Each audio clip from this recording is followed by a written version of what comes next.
Sorry. Hey, what's up, assholes? This is Danny from Call to Action. I'm back, baby. I know you're expecting James, but I am the captain now. And we have a new fresh face here with us today. Would you like to introduce yourself? Yeah, I'm Alex Mack. Hello, salute to everyone. I am excited to join the Army. I have been part of the Army for about a year now. I've been a Schmoedown fan for about 2.5 years.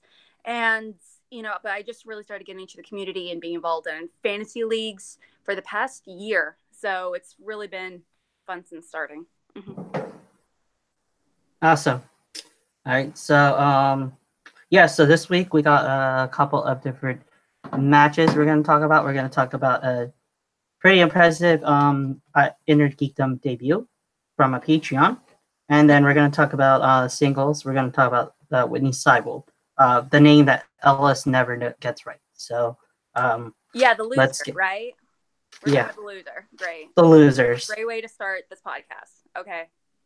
Get yourself together. Yep. So let's get so the first one we're talking about is this Kevin Smoltz and David Moore. What do you think about this Smoltz guy, the Patreon guy? I think he's fine. I'm kind of indifferent. He's just so beige, if that makes sense. Beige? He's just so boring. I don't know. He just danced around and everything. I thought that was cute, but just so beige. He's like a Hershey's chocolate bar. Nothing more to it than just regular chocolate. I was kind of bored. And it came through when he lost, so, White chocolate. Mm-hmm.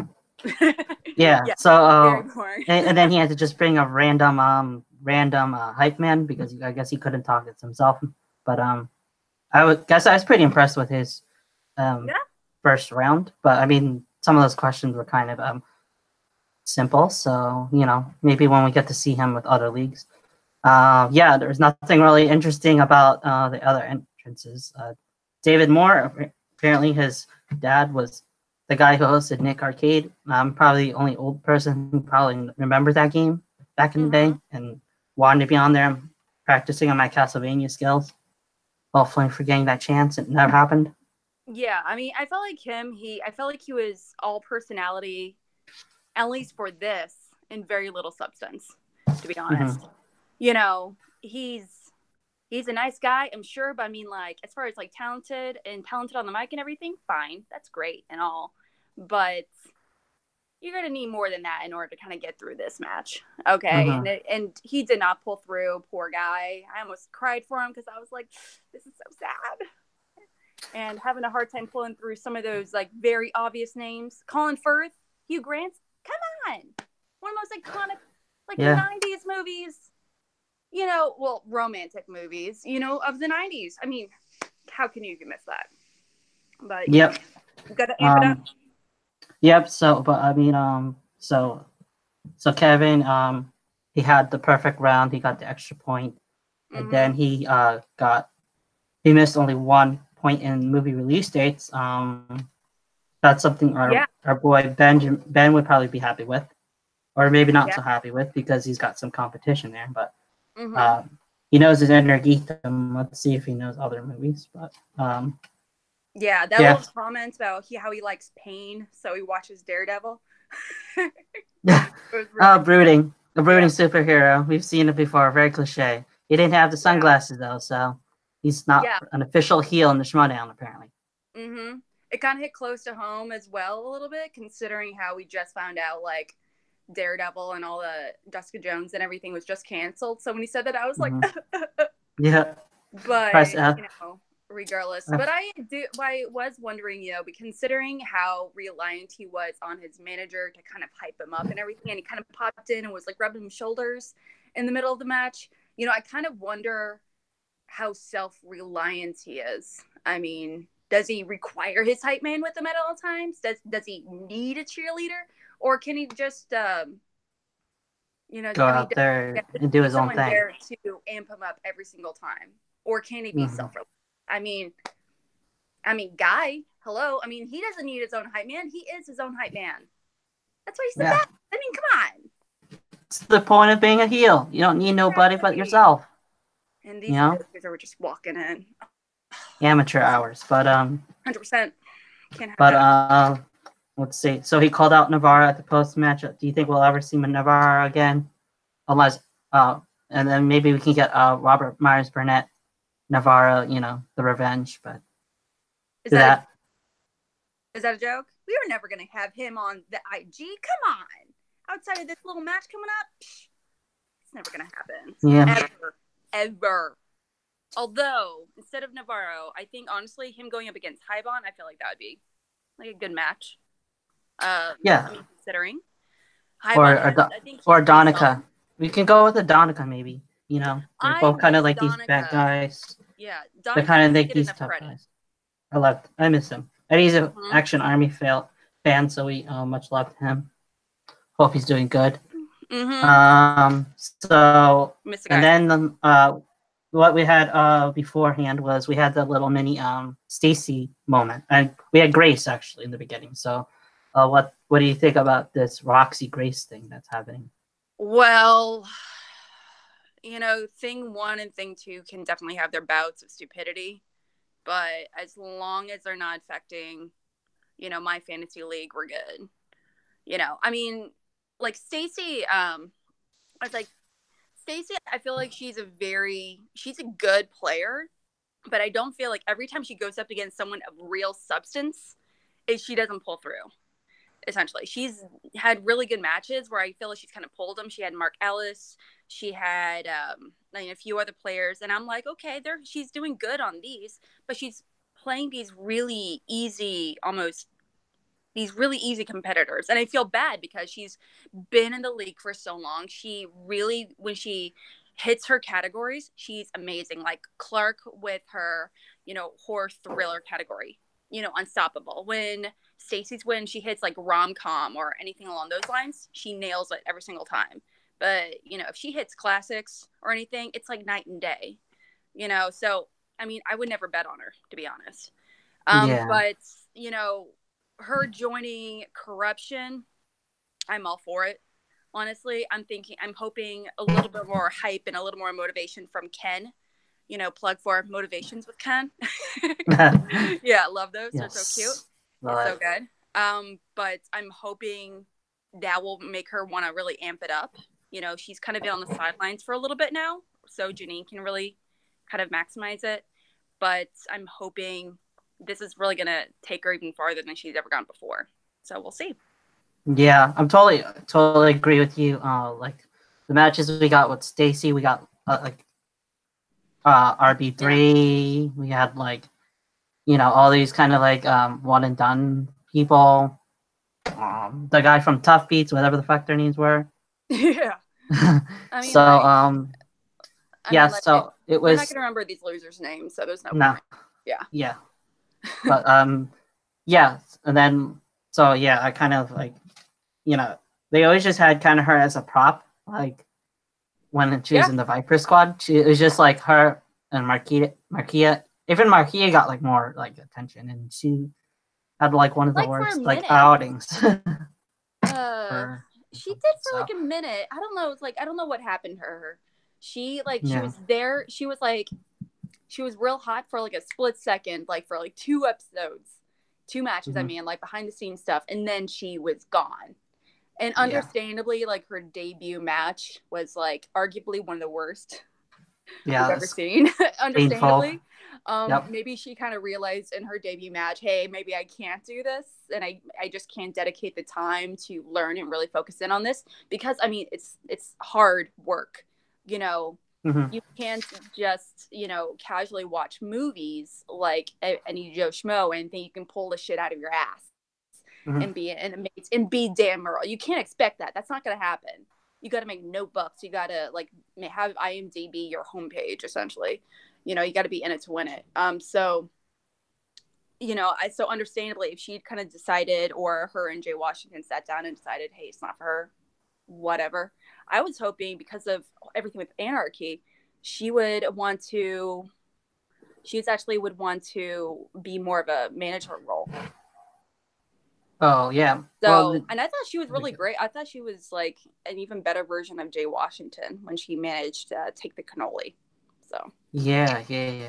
Yeah, because she was So I don't even know what's gonna happen now with Viper Squad because it's just Janine. It's gone. That's what it is. Ethan. Obliterated. Yeah, it's disappeared. Yeah. So we got Janine, we got Ethan Irwin. Yeah. You know, I mean, the runner-up to Dan Earl. Well, you can just let's be honest. Man, that was a great match. It really was. Oh, rough. Regardless. All right. So I guess we had a second match too. Before that, we had Sam. We had a little Sam cameo return.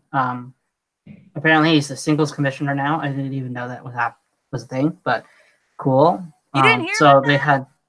No, I'm out of the game. So, like I said, So what do you think about this? No. What do you think about the matches ups? And then, because we were just talking about Earthwind, so these matches, you know, with Angelico and Bib, Angelico, Roca, Bibbs, and Mon. You think that's fair? Or should we have Andrew guy? I think Sorry, can you repeat that? You're a little fuzzy there.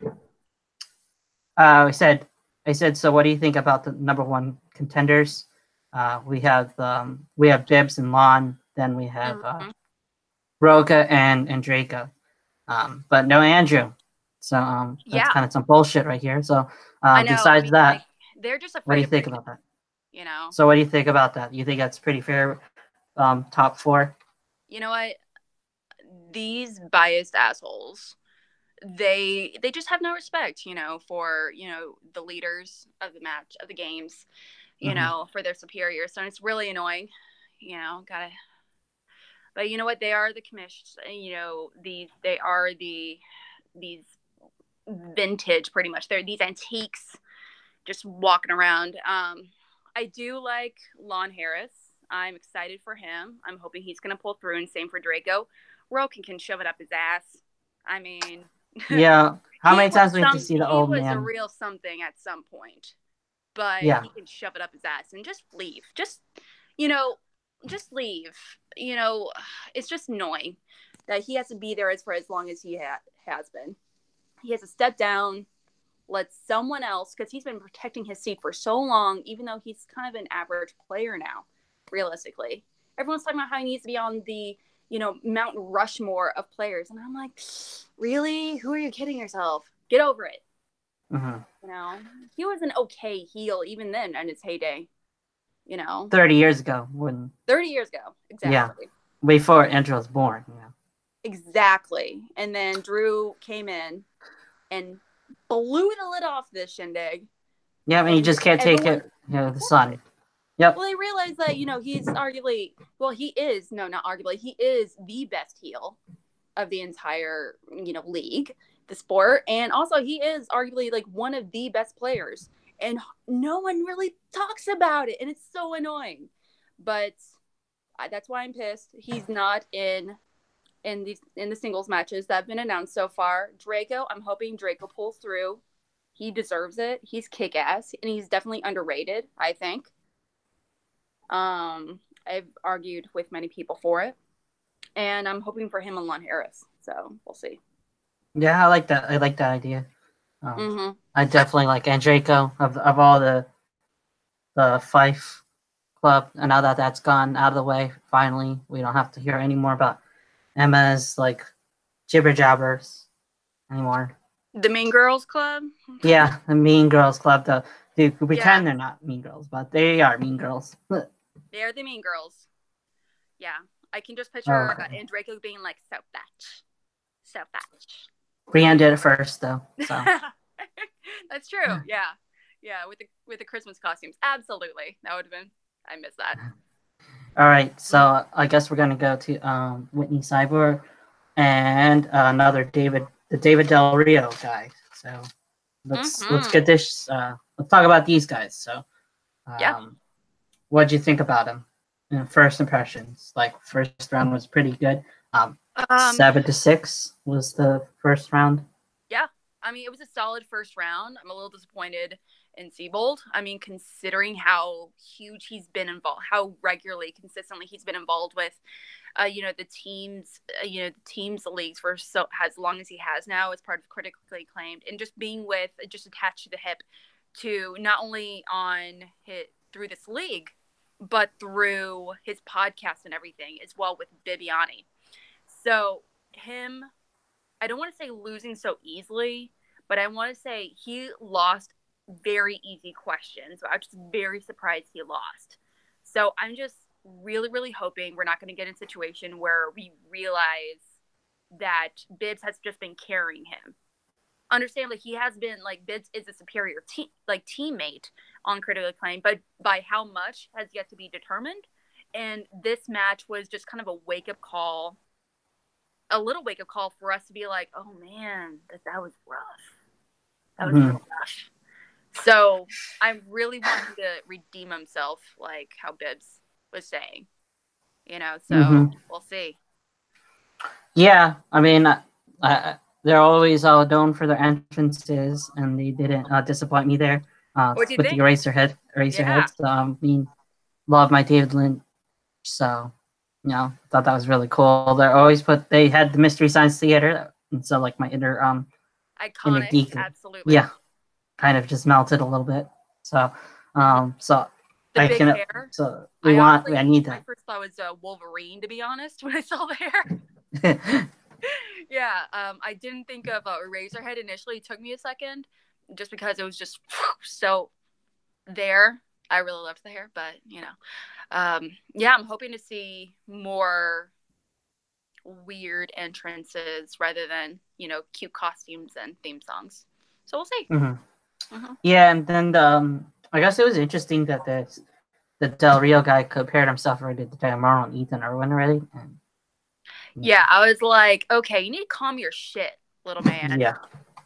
Yeah. I mean, I don't like Dan Murrell. Dan Murrell's a weirdo that wears nothing but ball caps. I mean, like, I don't know if I can respect someone that wears ball caps just every single day. What a weird guy. I mean, it's the same hat, same hat, same platter. I see it on Screen Junkies every day. Every single time I've watched, Screen movie fights and everything, I'm like, damn it, you're smart, but Jesus, why are you wearing the same fucking hat? Calm your shit. But yeah, when he described himself that way, I was like, hold your shit. One, you can't really make that comparison for at least several matches once we actually get some regular stats on you. I mean, his numbers were really solid. I mean, the only ones he really messed up were some awkwardly worded questions, I feel like. But I feel like he made a really solid debut. But I kind of hoped he would do less of a... He just seemed so boring, if that makes sense. He needs a character. He needs a character. Yeah, he was just really boring with his... And also, they looked the same. They sounded the same. Like, if you listen to the audio instead of watching on YouTube, you'd swear it was just the two of them talking to each other. Yeah, it was kind of weird, like, watching it, especially during the quick intros at the beginning. They both had, like, the similar jackets, and like, they were both, like, wearing the same colors and everything with glasses. Just the scarf. To try to disguise us. I wanted to, like, punch him in the face through the TV. Like, get some character in you. Come on. Shake them up a little. Like, you gotta get this. You gotta get some more energy coming out from all these rookies, because we got. That's probably another thing that I want to just bring up with. The last thing I wanted to say about this match is, I think what really killed Whitney was, I think he was trying to be nice and he stuck with the Robin Williams one.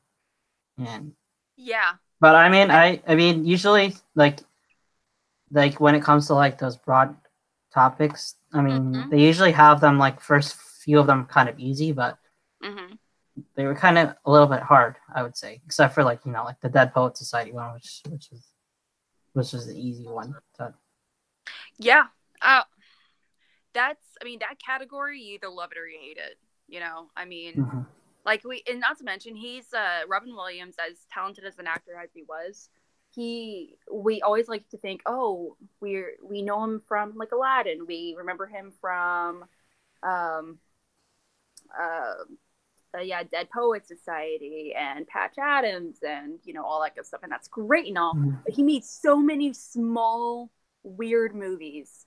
There was that one where he's plays like, there was one like in the early 2000s where he's obsessed with the family and he's like a photo developer. 1 hour photo. 1 hour. Yeah, photo. 1 hour photo. He's weird, but he's done a lot of small little thrillers, small little horrors that a lot of people don't realize. So I feel like when it comes to that one, again, you either love it or hate it, but it's a very risky category because they can be real deep pulls if you're not really familiar. So, I mean, that was his loss. He should have known better. Yeah. Yeah. And so, also, whoever sponsored that role, that category knew better. You're an asshole. You're an asshole. Yeah. You caused Whitney's loss. We'll blame you. You bastard. So. All right. So, I guess speaking, because we had all these like debuts and stuff, so we've had quite a bit of rookies. So, did you want to like talk about like this audition process, the fan leaks, like? Yeah, totally. Okay, so this little bunch of bitches, let me tell you, they think they're hot shit, and they need to calm that down. Okay. Okay, so everyone's coming in, and I'm not gonna lie, they're a very talented bunch. Especially they're coming in prepped. They already know how seriously the league is being taken, by the fans and by other competitors. So they're really coming in with a whole different mindset, I think, from people previously, if that makes sense. I mean, they already won several matches under their belt from being in the fan leagues. They've already been in tournaments and, with other people like ourselves that do take it, a little more seriously than the regular, person. So, it's really cool to see them really amping it up. And I think Christian Harloff on that note is really kind of making note of that and trying to find not only just good players, but he's trying to find the best players in these fan leagues. Yeah. But now, that being said, they're coming in and they're like way too confident. They just need to be knocked down a few pegs, I mean, they can't just walk in thinking that they're going to be champions. Dan Morrow. Yeah. Every one of them are like come in highly confident. I mean, we except we got Oyama, so we got our Paul. So he's our guy. So yeah. But I played against them in some tournaments. Chance I played against, so I know that they are they're the real deal. But are they that much of an asshole in real life? Not in real life. No, they're sweethearts. I'm sorry. I'm gonna drop the curtain here, guys. Oh no! Yeah. Now you know. But yeah, but that must have been fun to kind of see them in action before they went to the real league. Right. I'm the gatekeeper, so you have to beat me, and then you go on the Schmodown. So. Like, oh crap, I can't remember. I'm completely spacing on that loser team. Matt Atchity and Gray something. Oh yeah, MODOK. MODOK, yeah. Speaking of which, where are they? What's going on with them? I know. Are they even a team anymore? I don't know. I just remember them losing 3 matches. I don't think so because of the padding to do's. Because after Anarchy, we haven't seen Gray, and I feel like forever. So we shall see. But yeah, you might be like a single version of MODOK. I know, great. If I'm a version of MODOK, I'll take it. But yeah. All right, so so we're gonna go into a little mini break, and then we'll go back to you, and we're gonna talk about our mini segment, which is gonna be our top 5 anticipated movies of 2019. So absolutely, be right back. Okay, so now we can just chat and stuff for a little while if you need to take a break, and then we'll just edit this out. Okay. So how did you feel so far with everything? I feel bad cursing so much in a very short amount of time. Hey, no, I told you gotta be in character. I told you already. We got to do it. So. I know. I just feel bad. Oh, I like the glasses now. These are my glasses. People take. I know it sounds weird, but people take me a little less seriously when I have glasses on. I know it's kind of like I feel like a little like Elle Woods. You remember? Oh yeah. Legally Blonde. The moment she puts glasses, people kind of treat her different. And you are a beautician, so you walk in there, Ben Snap. Oh, yeah. Yeah. Technically, I'm not a beautician. That's a whole different category. Yeah, you're a different one. Yeah. You do all the fun waxing with people. Yeah. Well, at least in Missouri, it's different. But so, I mean, you say you went to school up in New York and you live in New Jersey, though, right? Yeah, I went to St. John's University. Oh, cool. So so I went for communications and business and films. Well, I started as a film student and then realized that was kind of crapshoot. It was gonna not really get me far. Yeah. I went to school for mass communications with a focus in industrial media and PR. And I minored in history. And guess what? Neither one of me got jobs right away. Yeah. Such in PR and such in HR. Yeah. Funny how things work out. Yeah, but now you're doing something that you actually like doing. So. Exactly. For sure. Yeah. I'm excited though to talk about the trailers. I've been hunting all day for trailers that I like. Cool. Yeah. So and then we'll be talking about so we'll just start we'll go 5, 4, 3, 2, and then we'll recap one. Are we gonna 5 through 4, and then we'll do our number ones. Have you seen do you listen to Top 10? The Top 10 show? Podcast? Show. The Top 10 the Top 10 one? Yeah. With Roca. Yeah. Yeah. Yeah. I mean, are we gonna combine it into one list and do anything along those lines? We do it a little slightly differently. Okay. We kind of just so you'll all say mine first, and then we'll kind of talk about it, what you think about it, and then you'll do yours. That we do, and then like I said, we go up into our number 2s, then we recap, and then we do the number 1s and stuff like that. Perfect. So, I'm just trying to get the list of all the people that wrote on there, because they wrote on the Facebook post. Oh, I was gonna see because I am definitely gonna be getting a desktop here within the next few months. When that time comes, I can set up a Premiere. I can actually go ahead and set up Premiere on my computer. Awesome. When time comes. Awesome. Yeah.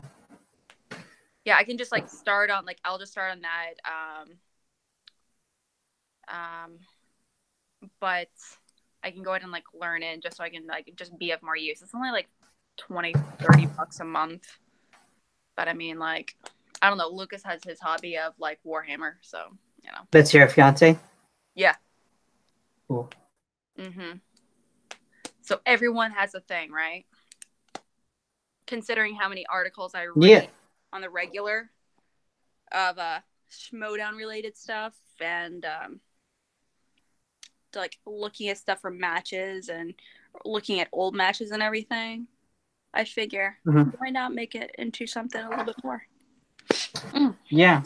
So does he watch the show too with you? No, not really. He doesn't like the storylines or anything all that much. He just likes the trivia, actually. He's one of those guys.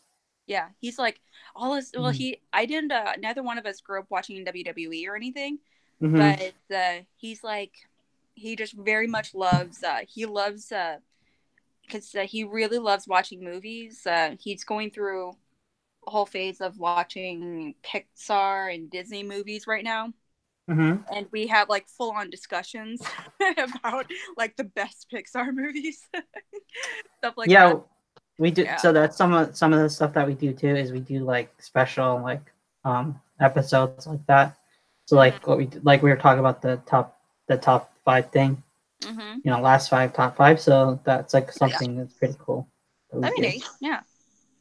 All right. So I'm just gonna get these people's list, and then I guess we can come back to the thing, and I gotta get Nat's and James's too.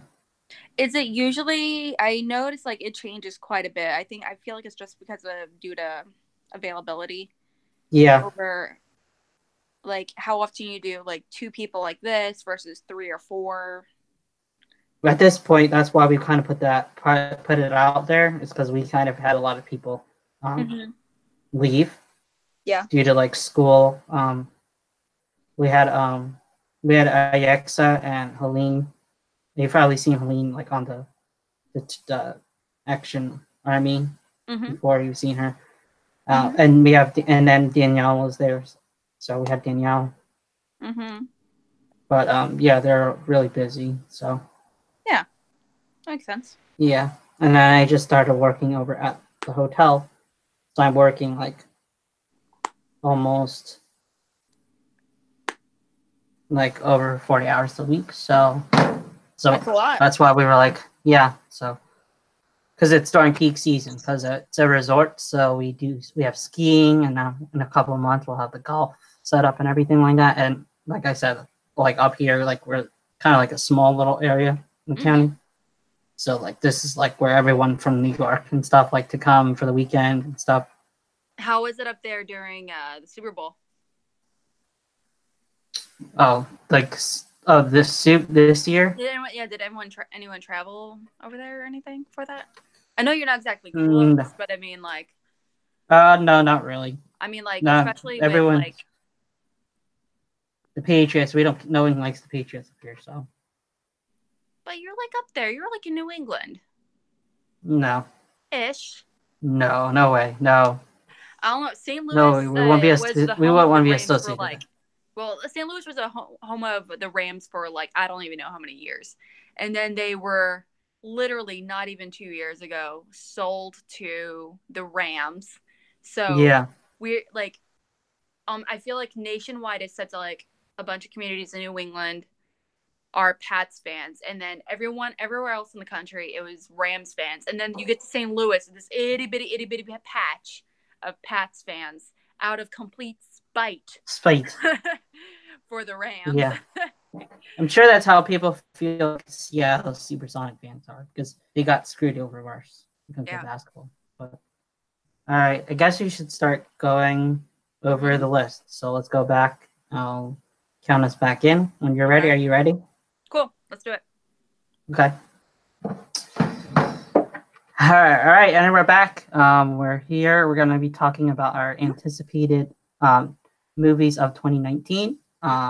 We're going to count down from 5 to 1, and then we're going to read a list from a couple of the fans over here. So, Alex, would you like to begin with your number 5?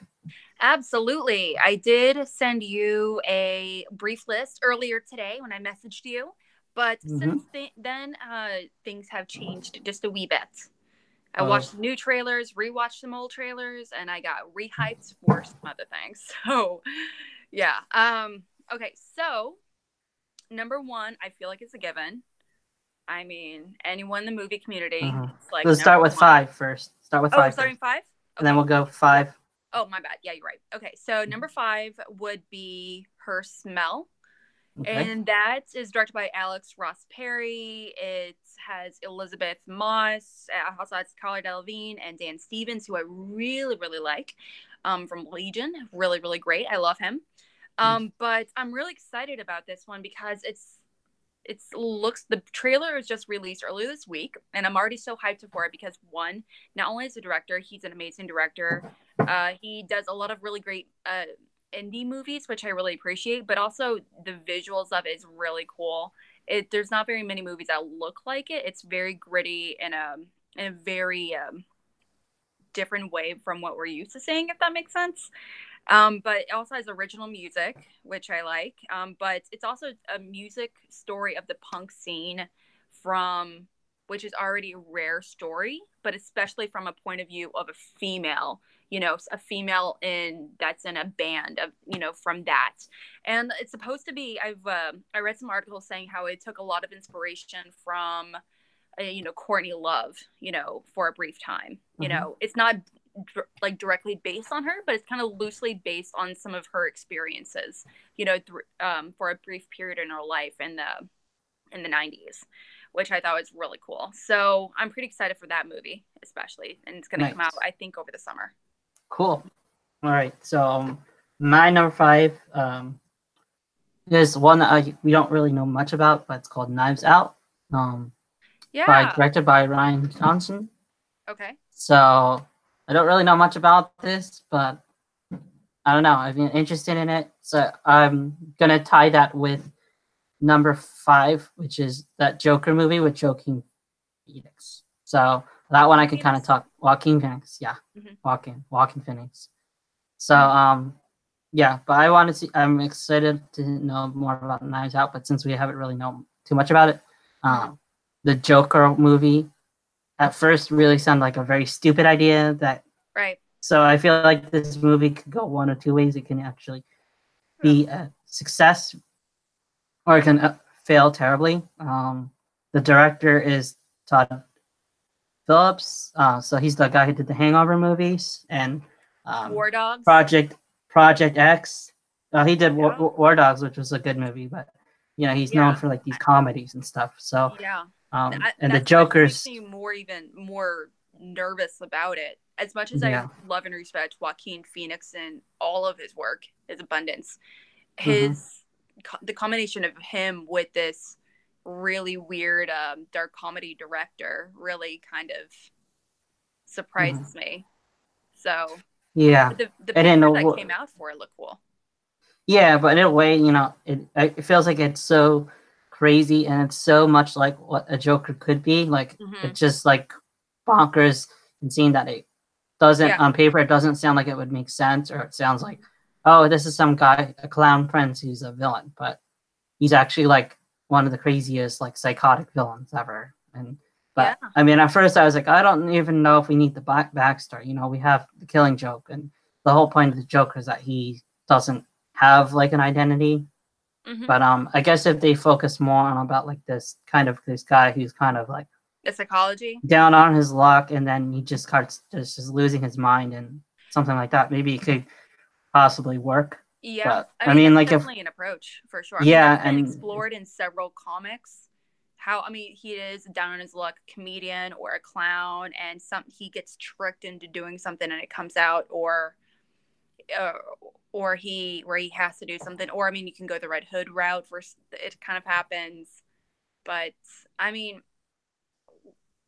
just looking at what little I know, just like the visuals excite me. Like that initial like little video that came out when they introduced like his look, that freaked me out for a minute, but I thought it was a joke, pun unintended. Because it didn't. It did when I saw it. I don't know. It just didn't look like the Joker to me. It didn't. So that's why I was like, oh, cool. But like, when's the real one coming out? Yeah, so and I don't know if you like watch Gotham or anything. I don't know if you watch Gotham or anything, but their take on the Joker. Gotham. I think their take on the Joker is pretty good. So. Yeah, I'm one of the. I feel like I'm one of like the few people that I know, period, that likes the show Gotham. Well, you found a second one, so that's cool. Yeah, well, Air 5. Yeah, yeah, but I was like, it's not the Joker, it's Jermaine, and that's frustrating considering everything in the show. But yeah, I really appreciate, especially on Gotham, that approach to the character and how it's not perfect by any means, but it's just like a very different, to me, fresh version of how they do the Joker. Yeah, then that's pretty much all I want. Is I want a fresh take, so I'm willing to roll the dice. As long as we don't get anything like that Suicide Squad, Jared Leto kind of disaster. Excuse me, that didn't happen. Okay, Danny, that didn't happen. It's canceled, so so we're good. No, yeah, it's not happen. It didn't happen to me. I just mentally, I just cut all those scenes out of the movie. It's an awful movie, regardless, but still. But yeah, James Gunn's gonna change all that. So with the next one. Okay, so let's go to number 4 for you. Number 4 for me is something I'm uber excited about. It's based off one of my favorite comic books of all time. It looks really funny. It looks really amazing. And the movie I'm talking about is Hellboy. So, oh yeah, you're excited. I know. Yes. Yeah, it's so good.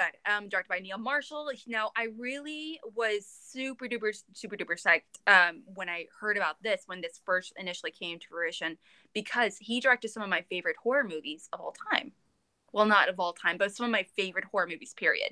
For example, The Descent. He did Doomsday, which I think is a really fun action, thriller movie. He also did some of my favorite, like the war horror themed episodes of Game of Thrones, which I was like, yeah. So like Blackwater, for example, like a lot of the battle scenes and horror scenes, he's one that did those. But he also did a handful of episodes of Hannibal. Do you remember Hannibal, the TV show? Yeah, I loved Hannibal. Yeah, I was a Hannibal fan. Yeah, me too. I was one of the. I was in the. I had a Tumblr account. Yeah, I was a Hannibal fan. It's so good. It's again, when it comes to that show, you either love it or you hate it. I loved it. Mm-hmm. All my friends hated it, but yeah, he did a bunch of episodes with that as well. So this combination with Hellboy, I was super psyched because not only is the comic book, fantastic, but it's a really great reinvention of the character.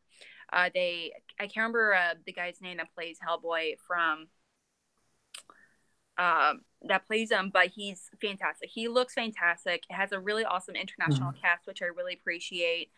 They definitely want to go for a much more global approach, but also they're featuring a really kick-ass female actress by Mila Jovovich of Resident Evil. I mean, how amazing is that? And she's going to be, and from all the stills that we've seen, she's this really cool, badass female villain that, she has this like really elemental powers, which, we don't really see that much in a lot of box office, like big blockbusters. So I'm pretty excited to kind of see how transitioning from her and something as action focused as Resident Evil, where she's fighting monsters, to her becoming the monster. So we'll see. She's the actual like a witch, like a dead witch, like that. Exactly. In the comics, in the comics, she's actually like chopped into different pieces and stuff. I am looking forward to her being kick-ass. Yeah. So we'll see. So David Harbour is the one that plays Hellboy this time. That's right. Yeah, completely. But I have a soft spot for the Guillermo del Toro movies. The trailer. The first or second one better? I'm one of the few. I like the Golden Army one. I mean, first one is good. One. Another high five, air high five. Woo! But yeah, I love that one. Yeah, but so I mean, the trailer, quite honestly, was a little disappointing, but I have faith in it because I feel like it's going to be a lot more towards. Whereas, Guillermo del Toro, he's got the Pan's Labyrinth, so he's the weird type. But I think this is going to stay a lot more true because the one who's creator of the comics is with it. Exactly. Well, being someone that did read a handful of I didn't read all of their comics, but I did read a handful of them. I feel like it's a very dark comedy, which Del Toro's movies didn't really touch all that much, to be honest. And they're beautiful, they're wonderful in their own way, and I wouldn't touch them. They're some of my favorites for sure, especially in terms of like creature creation. I mean, they're stunning. However, there wasn't that level of really dark comedy or sarcasm or anything all that much. I mean, there was a little bit with Hellboy and him, but it just wasn't to the same level as the comics, which I kind of wish that they kind of touched on a little bit more with a few like conversations at some point. But alas, just watching the trailer, I feel like it definitely epitomized it a little bit better. Yeah, and to see, I'm a huge Lost fan, so seeing Jen as with a British accent was kind of pretty cool. Daniel Dae Kim, he's in Hawaii Five-0, but having him in this movie, it's cool. So I'm looking forward to that movie. That's a good choice. Mine is another movie. My number 4 is another hits me in the nostalgic feels, and that is Toy Story 4. And again, this is something that is going to be. This is like the Joker again. All these movies are rolling the dice. So, as far as I'm concerned, the third one ended perfect, and it needs to be finished. You know, yeah. And I didn't laugh once watching the trailer, the teaser or the trailer when it came out, and I was so sad. I Yeah. was so sad. And I grew up with them too, but I don't know. I didn't feel anything, but maybe I will. Who knows? Yeah. See, the thing is, I would need to see a real trailer, not these little like jokes with Keel and Peel. Well, the other one was like a real trailer. It was like a good 2.5 minutes, wasn't it? When the one where they were at the carnival. No, it was like 30 seconds, I think. I don't know. It didn't seem. It could have been longer, but it felt like it didn't feel like there was anything about the story. It just said that it was just that they're going to be at the carnival and we saw Bo Peep. Mm-hmm. But I'm with you. Like to me, I think that's the perfect. Those are the perfect trilogy of movies. Mm-hmm. Arguably the best trilogy. Toy Story 2. Toy Story 2 is my favorite Pixar movie. Solid. Mine too. I cry all the time when I'm watching Toy Story 3 all the time. I saw it in the theater. If you want to let some tears out of your body, just get out of your system. You watch any of them. Yep. Mm-hmm. Yeah, that's up there with the first scene of Up, but yeah, devastating. Woo! So when I first heard that they were going to do Toy Story 4, I just said, "Oh, this is an immediate cash grab." So yeah. But if they're doing something different, or if they're going to bring like a whole new set of things, or maybe even like a prequel too, like like before how they got Andy's toys, maybe this is like with Andy's mom or something like that. I don't know why Buzz would be there, but who's directing I don't know. it? Are any of the same creators from the first third, from the first through third? Like if it was the same, like because I know, like if the first, second, and third had the same director and they're changing it with a different director, that would make me a lot more nervous. If that's same director, that would be one thing. But yeah, I have to look that up real quick. But and then we don't have the great Don Rickles anymore, unfortunately. Rest in peace. So Mr. Potato Head, we're gonna have a different voice, but I don't know. I'm willing to take a chance on it. You are in the popular, so no worries. Yeah, there. I will. It's like I said. This is I'm going like to Vegas with a lot of these movies. Like they're gonna be hits or misses. Mm-hmm. So let me just see. Jealous. Yeah, we'll see. Yeah, but especially if you're making a movie like that that's so beloved that and you're going to make a sequel, like similar with Incredibles 2. Mm-hmm. That, I mean, the first one is amazing. The second one, I feel it wasn't as amazing, but it was definitely. It was okay. It was a great, fun movie. It didn't hit the same marks for me, but regardless, I was glad we had a sequel. I was very grateful we had it. But because it didn't end on because it kind of ended on a cliffhanger just a little bit with that action scene. But with Toy Story, it had a definite solid ending. Yeah. That's why it concerns me. Like, it was a perfect ending for, considering the story. And so that's why I'm really weirded out by them being like, you know what, let's just make it another one anyway. I put them in a carnival for some reason. Yeah. At a carnival? Why are we at a fucking carnival? I don't know. We'll figure it out. Yeah, so we'll see. So that one is my number 4. Okay, and your number 3? My number 3 is a fun one. It is Godzilla King of the Monsters. Nice. Okay, so directed by Michael Dougherty.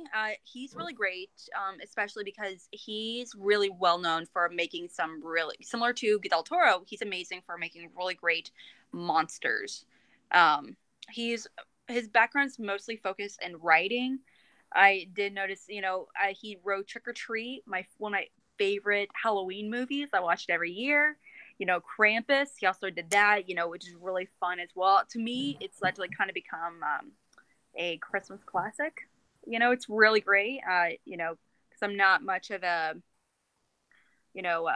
Christmas Vacation kind of gal. But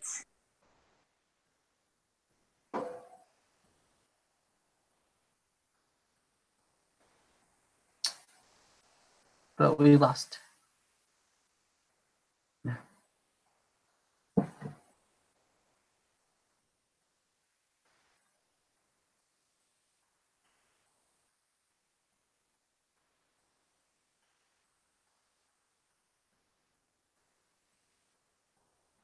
All right, hold on 1 second, guys.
See. Oh.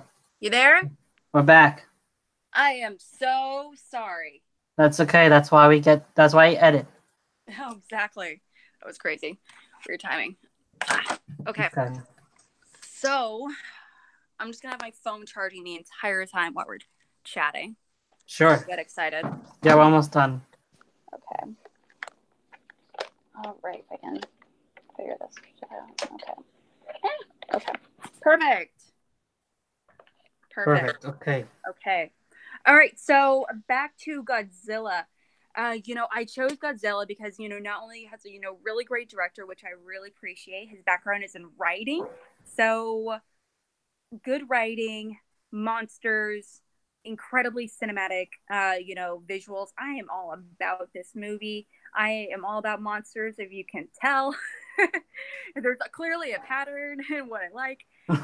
But, it's, to me, it looks a lot different versus other monster movies especially for blockbusters, because not only is it incredibly beautiful, the visuals are, but there's a lot of creativity and imagination that really goes into that trailer into these monsters. I mean, we've never seen a massive Mothra. Yep. Yeah, in a Hollywood movie before. Like, what? I mean, not to mention when you describe it, it sounds so stupid, but seeing it on there, it looked so badass. It just looked really, really beautiful. And the colors and everything is just gorgeous. But it's very much a large scale, very global movie. Has an international cast, which I'm all about again. Yep. But also from reading a little bit about some of the synopsis and understanding a little bit more about, the mythology and everything behind Godzilla, that and while watching the trailers, it really made me appreciate it so much more, because there's a lot of little things that I could see that made me realize that they really paid attention not to just the bigger picture, but to the small details. And they really paid attention to the mythology of the characters and a lot of the background, its history of the Godzilla's history in cinema, especially in Asian cinema. And they're taking several cues from it, which I appreciate. So, fingers crossed. I mean, this is going to be a badass movie. Yeah. It has all the things to be. So, we'll see. Now, the biggest question I have to ask you, did you like the 1998 Godzilla with the little Godzilla eggs, or the Gareth Edwards one from 2014? I was 8 years old when I saw it, considering. So I liked it as an 8-year-old. You know, I thought it was fun. I thought it was cool. I remember being sad when Mama Godzilla realized all her babies were dead. I was like, and she was like, I still need to find out the eggs. Yeah. Yeah. I was sad being a little kid, but now I'm like, I rewatched it maybe a few years ago and I was like, oh, this is rough. But to me, it's still a fun movie. It's fine. Yeah. It's a fun ride. It's very typical 90s action adventure kind of thing. It's got that 90s quality of action where it's kind of like hokey, but it's like fun. You got this coffee? I call this America. Yes. It's so ridiculous. Yeah. And the soundtrack was pretty dope as like an 8-year-old. I've never paid attention to it. I have to check it out. Yeah. Puff Daddy was on the soundtrack.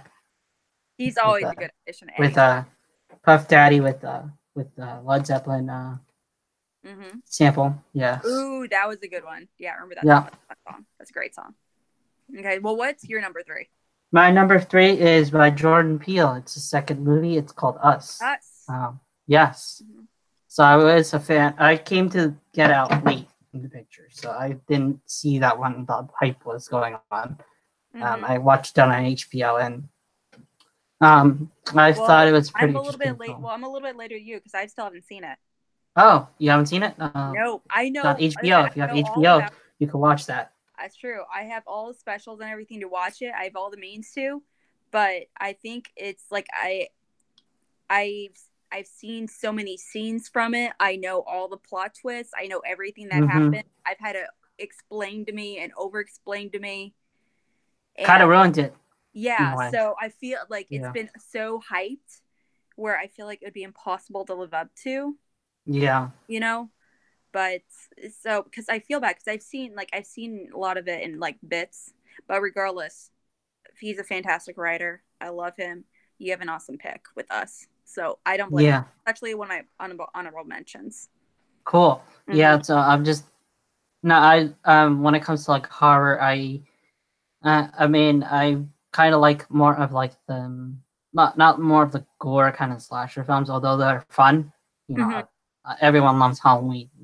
But much like more that, psychological. But when it comes, I like more like the psychological kind. Have you heard some of the fan theories behind it? Of Us or of Get Out? Both. They're actually part of the same universe, and the movie Us is actually what goes on in your head while you in the everything. Yeah, in the dark place. Yes, it's a good place. Yeah. Ooh, okay. That's a theory. No, like Jordan never confirmed it or denied it or anything, but that's if we have mystery, if there's like a bigger mystery, and he is hosting a Twilight Zone, so maybe this is like one big Twilight Zone universe where everything is just like. It's actually just like one long trailer for Twilight Zone. Yeah. And I think it's cool to see whatchamacallit, when they come together again.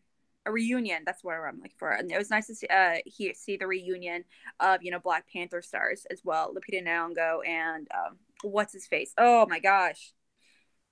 Where did Vegetarian? Yeah, Winston. Oh Winston my gosh. Duke. Yeah, I'm spacing.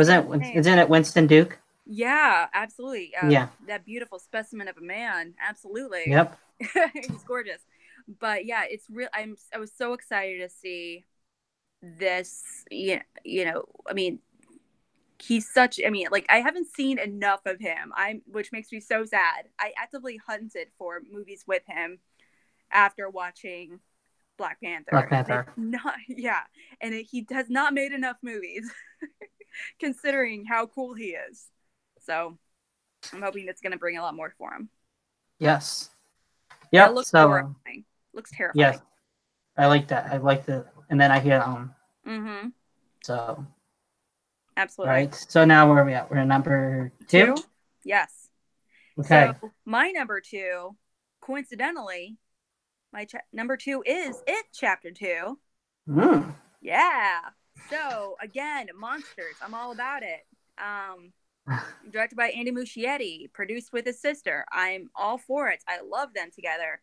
I love the combination. I mean, there's nothing more to say on it. It's an amazing movie. The first one, It, you can't beat it. I would I can't really say I'd change anything about it. I love the blend of the genre of the coming of age, the horror. There's little bits of comedy in it. The actors are awesome. The kid actors, how are they so talented while so young? I don't get it.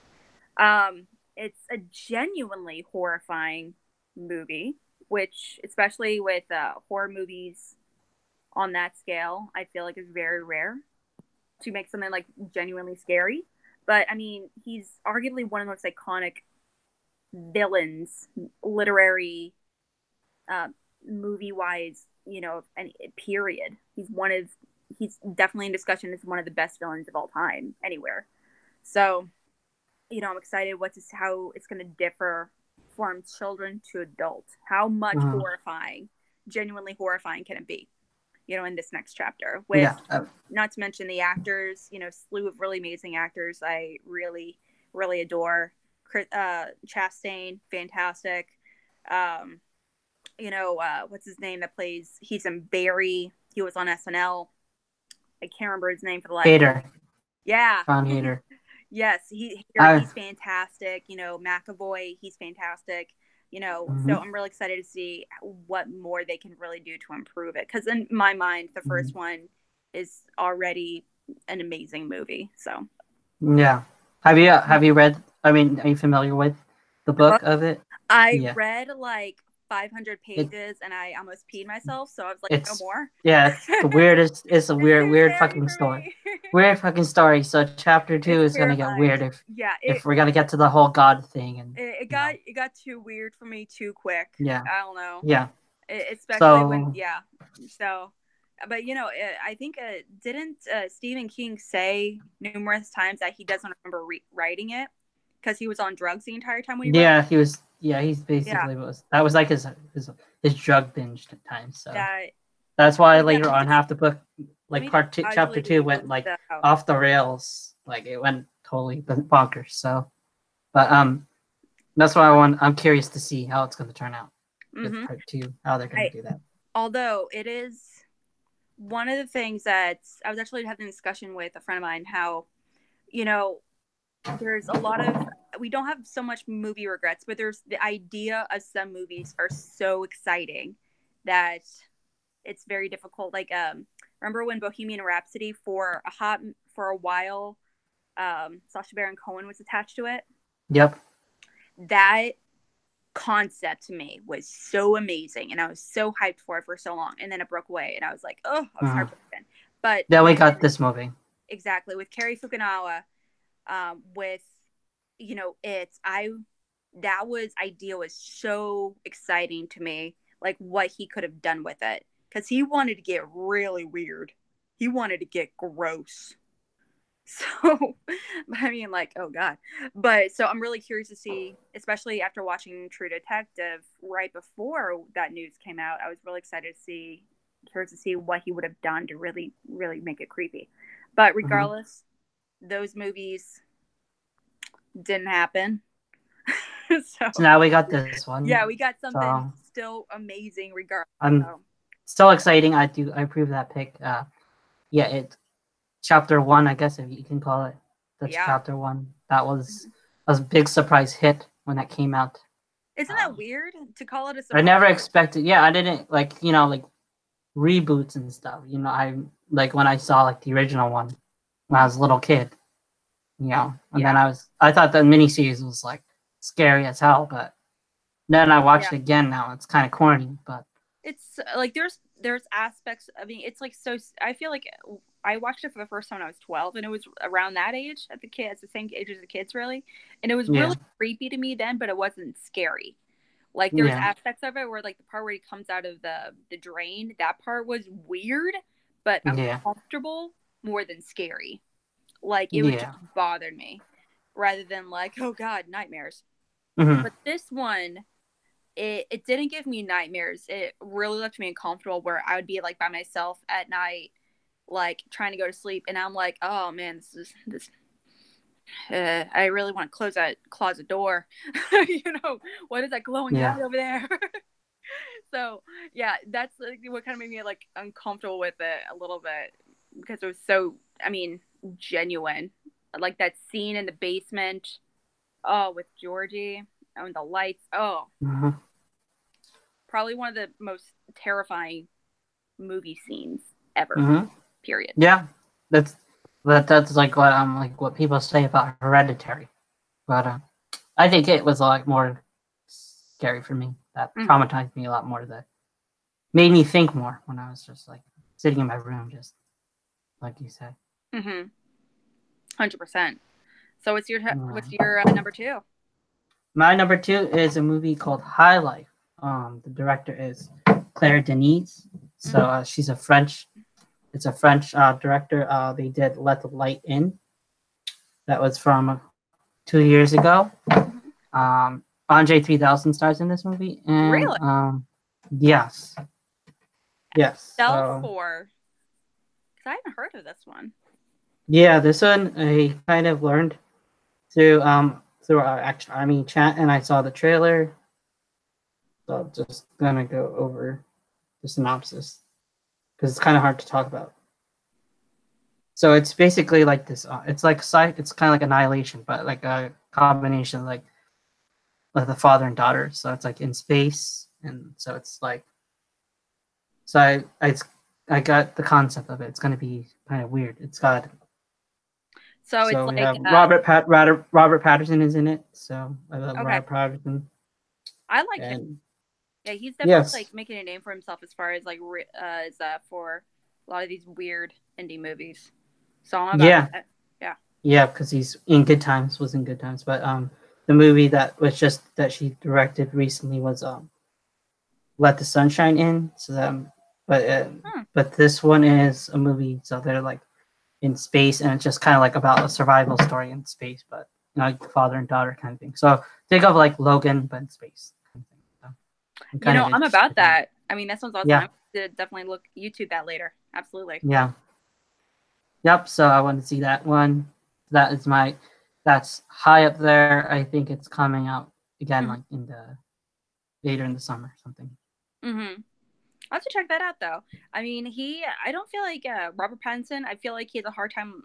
People have a hard time letting him go from Twilight. Kristen and so I feel like since money's not an issue for him or anything, I feel like he's just been making these really weird movies as a result, and I really like that. And he's just probably trying to like low key change his image surrounding it. But I've never seen him in a movie where he's, or in a kind of like sci-fi movie, like that, or one that's so high concept. If that makes sense. Yeah. I mean, that's usually, especially survivor stories, let alone space survivor stories, are usually so emotionally draining, psychologically, obviously. So I'm curious to see, what kind of situations can be put in. Yep. So before we unveil our number 1, do you want to recap your 5 through 2? Absolutely. So my number 5, I have Her Smell, starring Elizabeth Moss, Cara Delevingne, directed by Alex Ross Perry. Number 4 is Hellboy by Neil Marshall. And number 3, Godzilla King of Monsters, directed by Michael Dougherty. And, oh, that looks so good. It Chapter 2, directed by Andy Muschietti. And finally, number 1, drumroll, I would tap. There you go, tapping. There we go. There you go. I feel it's a given. It's been 10 plus years in the making. It's Avengers Endgame. There's nothing more to say. I'm so jacked. I'm so hyped for this. In my house, we literally have a room dedicated to comics. So the amount of anxiousness and love we feel for this franchise, let alone, this movie, how it's finally coming to a conclusion for a handful of these characters. I really am ecstatic to see on the big screen. And I really want to get super emotional watching some of these characters. Who's going to die? Who's not going to die? I know who's going to die, but still, we are not going to... I don't know if we're going to see if we're going to die. We'll see. We have our theories. Spoiler alert, mine is the same, of course, obviously. How could you not want to see this movie? Yeah. You said, we've had 21 movies leading up to... Well, we'll have 21 movies leading up to this film. And it's almost like, an end of it. It is the end of an era, so, for a lot of these stars. Well, I had someone tell me, they actually wrote a paper on it, as far as, like, the culture surrounding the Avengers franchise, which I thought was really interesting. And this movie is different from the other movies, but most movies in general, not only because it's the buildup of how many movies it takes to it, but it's one of those movies, it's more of a cultural event than just a movie, if that makes sense. Like, everyone and their mother's seen it. Everyone in every small town is familiar with it, or at least has a concept of it. Everyone has a theory of who's going to die. Is it Iron Man, or is it Cap? We don't know. I know, but we don't know. So, yeah. But, everyone knows, and everyone has an opinion. Even if you don't read comics, or even if you don't care about comics, everyone has some strong feeling for it. Even if you don't love it, you have an opinion about it. So it's crazy. Yeah, it's definitely become more than just, a movie, but as you said, it's like this global event kind of thing where every year around the world, everyone is, everyone knows Tony, everyone knows Cap, yeah. Rocket now, the Guardians, but, now just to see that, it's kind of like everyone's, it's like when everyone had the water cooler talk, it's like that show or that series that is coming to a close that people are going to be talking about once this comes out. So yeah, it's like Game of Thrones times 20. Yep. If that makes sense. Yes. Yep. So fingers crossed. We'll get Captain Falcon as the new captain. Oh, please. That's not going to happen. Bucky. Oh, I love Bucky. I will fight you, Dan. I love Bucky. I love my Bucky. So. Yeah. But, yeah, I mean, there's nothing more to say on it. Everyone and their mom wants to see it. But that being said, I'm really curious about, in addition to that, just bouncing off of it, how they're going to add to it. I mean, what are they going to do after? How are they going to come back from that? It's I mean, arguably it's going to be possibly one of the biggest financially profitable movies in history. At billions of dollars, probably billions, multiple billions. Yep. With a B. And so that being said, and everyone agrees, unless you're like that 1 in a million critic that disagrees, that agrees that this is Infinity War was an amazing movie. How it ended, how it looked, everything. And Jesus, Mary and Joseph, Peter Parker, fucking how he died. You're breaking my heart already. I'm ready to break them. Yeah. No, God, Steve and Bucky. No, we were talking about Bucky. That was the one that broke me. It's annoying. It was annoying how emotional that was. Yeah. Rough. But how are they gonna come back from that? How are they gonna make just a handful of like low key movies? How are they gonna make more Avengers movies after that? What villains can be bigger than Thanos? For a movie than Thanos? He literally destroys worlds. I mean, maybe Galactus. Maybe we'll have a Celestial come back from the dead or something at some point. I don't know. But, I mean, I just can't picture anything stronger or more devastating than what Thanos has done. Yeah. So. And, I mean, we're going to be getting the X-Men and Fantastic Four finally, so we'll have to see how they cast them. They did a great job with Tom Holland and Spider-Man, so. I already have my fan castings out, so you'll see. Oh, we're gonna have to discuss that on a future episode or fan casting. Absolutely, yeah, absolutely, for sure. All right, so I guess so. I gave away my number one, but I'll recap my my 5 through.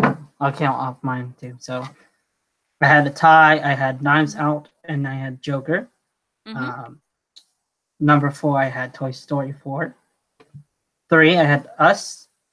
High Life at number 2, and then like you, Alex, I had Endgame at number 1. So, but surprisingly, none of us picked Star Wars. I guess, no, Star Wars would any other time Star Wars would be up there, but for me, it's not even like an honorable mention yet right now.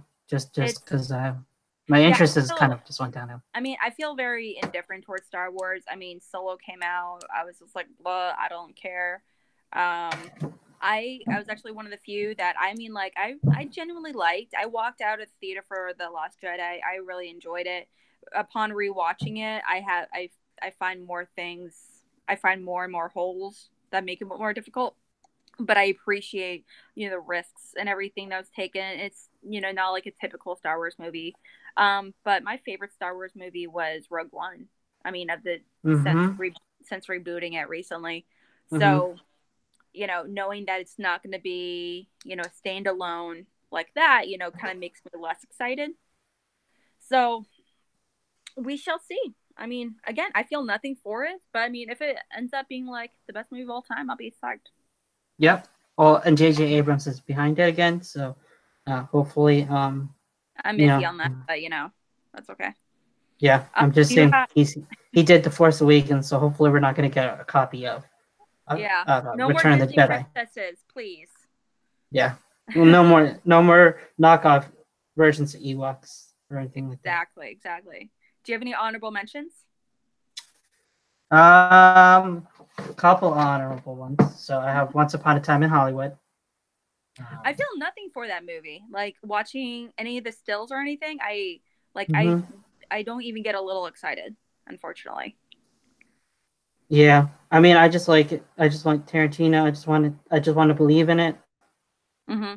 What about it excites you specifically? Is it more about it being a Hollywood story? Is it more of like the idea? Yeah, I like the idea of like the historical. Yeah, I like the idea of it being historical because I mean I love Inglourious Basterds. Of course. So I like the idea of having something surrounded in like a historical time period. So it not necessarily about Charles Manson murders, but just during that time period. Because it was just. If it was just like a straight up like story about that, then I wouldn't really be that excited. Well, I mean, there's like parts of the idea. There's parts of it that really make me nervous. Like, how are they going to do Sharon Tate's death? She was like 7 months pregnant and she was stabbed to death. We can't do that. They will never do that for a movie. And also that, considering it's a fictional retelling of a real story, I wonder how the family and friends, feel about this fictional retelling, which Quentin Tarantino has said numerous times that it's going to be, a dark comedy. And I'm like, how can this murder be funny in any way, except for maybe a few character moments here and there, but so I'm really curious. I'm curious more than excited how this is going to come out, how it will emerge. But it's very pretty. The costumes and everything looks stunning. So. Yeah, Lion King looks pretty good. I mean, Brad watching the trailer. It's beautiful. I love it. It's the opposite of how I felt about Aladdin. I can tell you that. I swear, if I cry watching that movie one more time as an adult, Not gonna be cool. Not cool, Disney. Not cool. Not cool. Tearing me apart, Disney.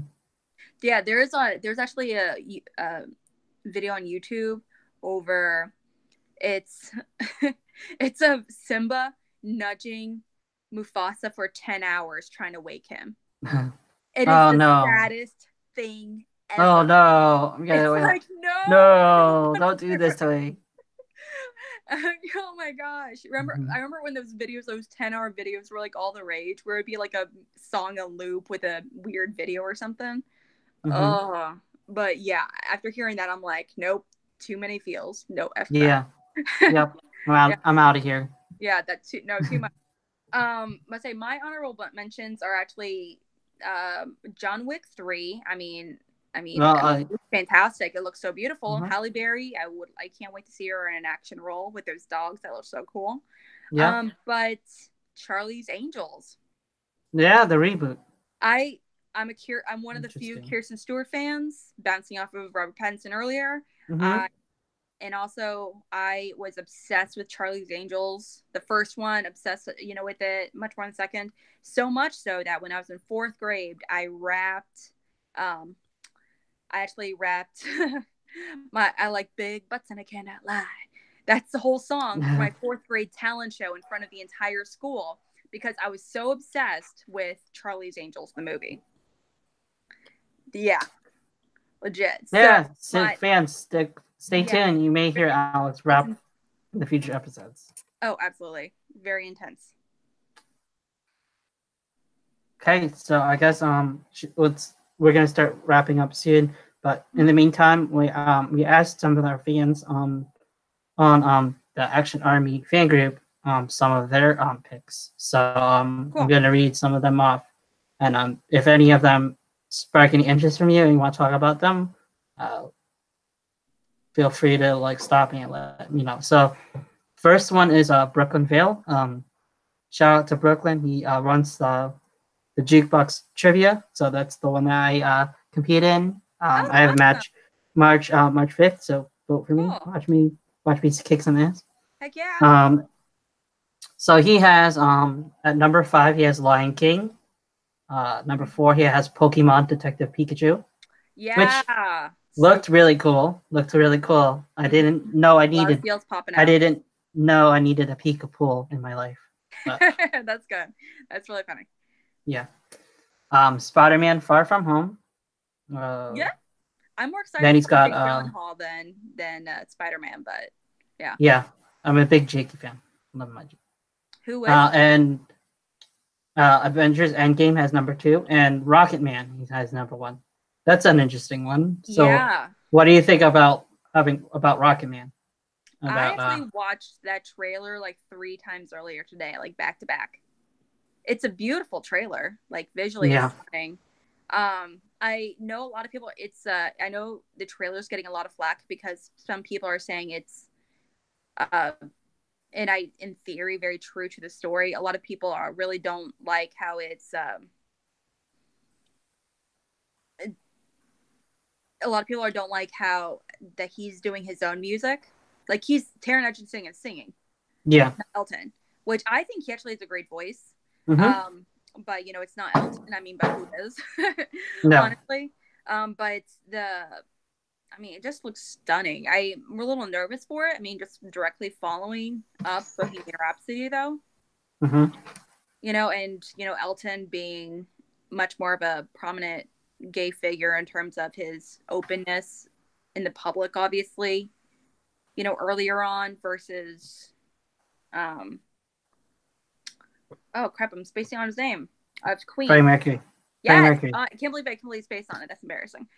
But Freddie Mercury, he wasn't so much in the closet, but at the same time, he just hid, that aspect of his life away from, the media, from his fans and everything. So he was just much more of a private man. So I'm kind of curious to see that approach to each of these really major iconic music characters. Did you see that DreamWorks movie Sing, where he was like a gorilla? Yeah, that was cute. Yeah, he sang the "I'm Still Standing" by Elton John. So he can sing his Elton John, so he's got that down. So yeah, he clearly has talent. Yeah, clearly he could play the part. So let's just hope that movie is going to be good. Those are solid picks. I love all those trailers. Up next, we got Andy Wood. He's got kind of a combination of the two of us that we have both. Okay. So he has Joker at number 5, Knives Out, Once Upon a Time in Hollywood, John Wick 3, and then another like space film. It's called Ad Astra. So that's a science fiction film that's coming out. I don't know too much about it, but so that's his number 1. So that's a good one. We have Jack Mayer. He has It Chapter 2 also on his number 5. He has John Wick Chapter 3. Wait, Once Upon a Time. What? It Chapter 3? No, John Wick. Oh, John Wick. That's it. I thought you said It Chapter 3, and I was about to hyperventilate. No. What? No, because he put Chapter 3 next to that. So yeah, you can see right here it says Chapter 3. Yeah, that was my bad. I have horrible hearing. Once Upon a Time in Hollywood, he's got us, and he also has Avengers Endgame. So perfect. Yeah. And Brian Newsbaum. I hope I'm saying your name right. Yeah, Nussbaum, something like that. Oh, I thought you said Newsbaum. Newsbaum. I don't know. That's it. That's an interesting name right there. Yeah, I probably chopped your name terribly. I'm so sorry, Brian. But he has Lion King. He has A Beautiful Day in the Neighborhood. So that's the Tom Hanks, Mr. Rogers movie. Yeah, I'm excited for that. That one I forgot about that was coming out this year. So yeah, I liked Won't You Be My Neighbor. That was another cry movie. Beautiful. Can you imagine anyone else being Tom Hanks?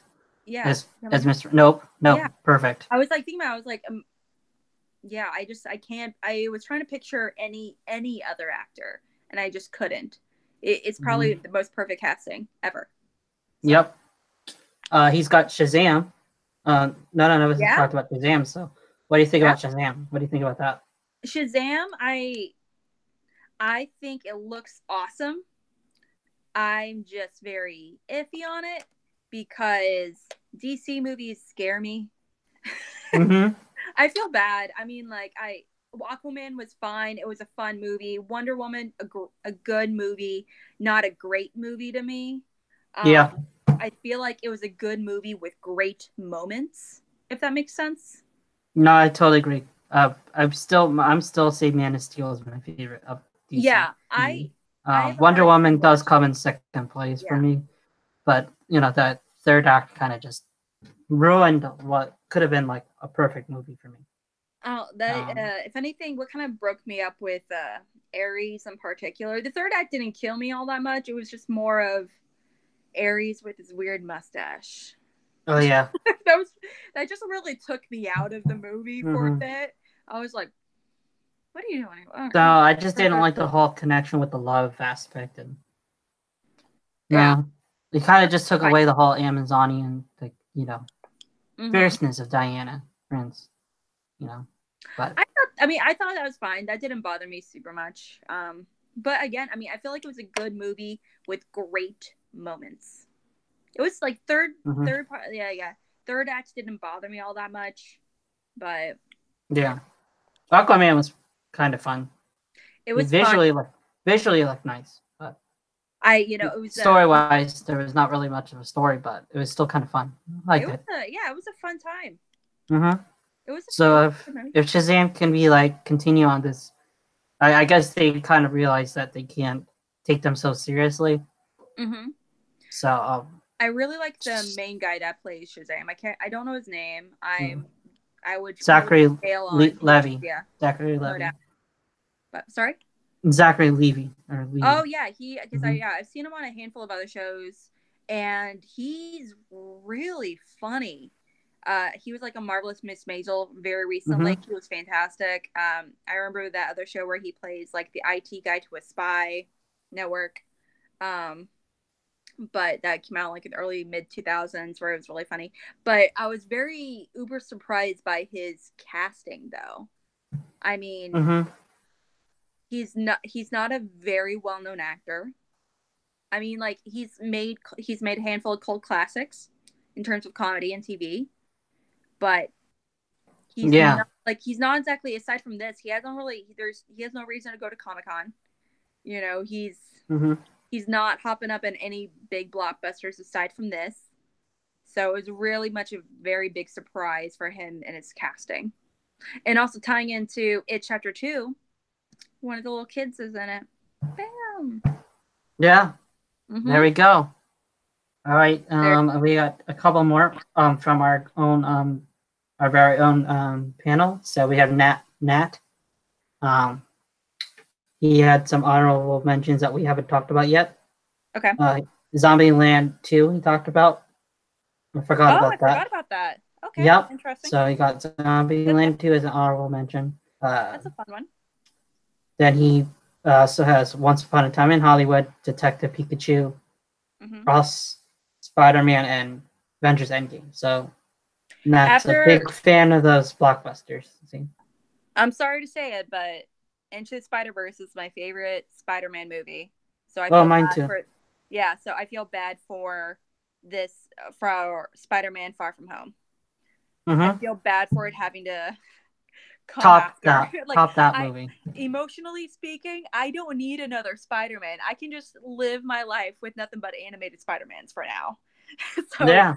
And it had one of the best Stan Lee moments too. Oh god. Yeah.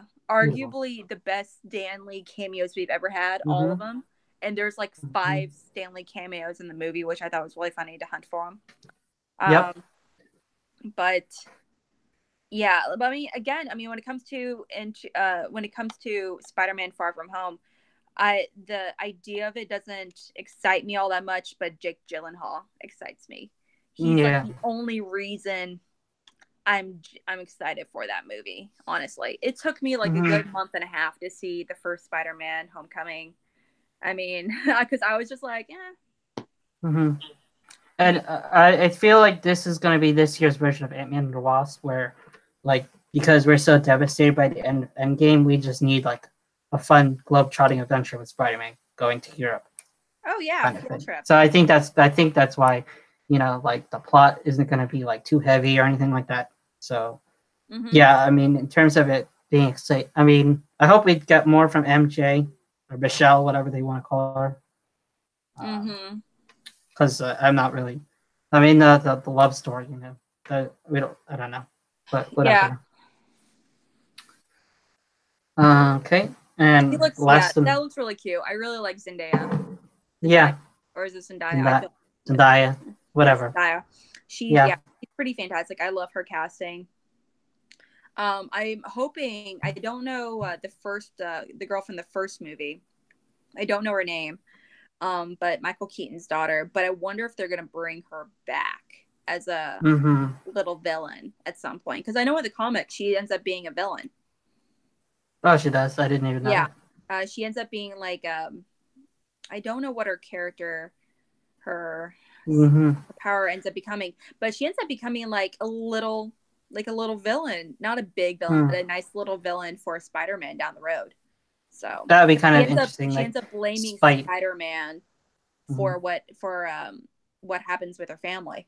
Ah, yeah, and I know Ned becomes the Hobgoblin, like his character. He's the Hobgoblin.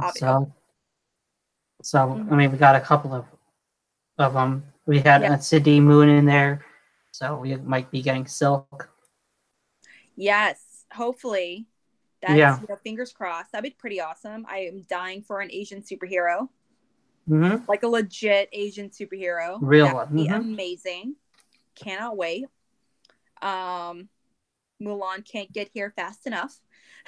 Yeah, although I don't think they're gonna have the songs in them, but yeah, heaven help us when Aladdin drops officially. That's gonna be a bloodbath, So yeah, I don't know how I feel about Hot Jafar.